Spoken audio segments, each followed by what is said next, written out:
One, two, three. Assalamu alaikum. Welcome back to my channel, Miss Ali's Classroom. Independence Day is coming, and if you want to decorate your classroom and your home in a beautiful green and white theme, then this video is for you. Today I am going to share some classic and unique 14 August decoration ideas that you can easily make at home. With just white and green card sheets, we can create such beautiful artwork.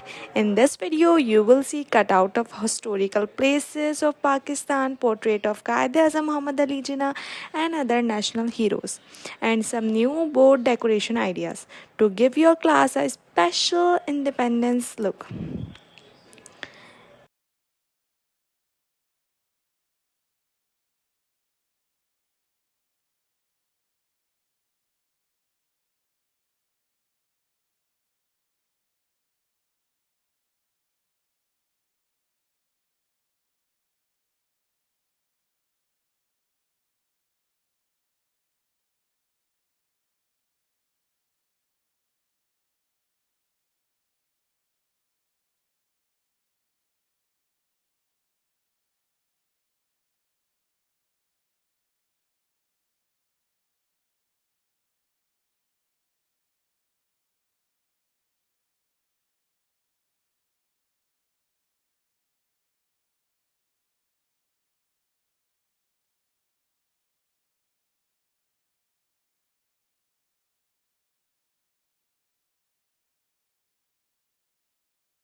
So, these were some easy and creative 14 August decoration ideas. I hope you liked this video.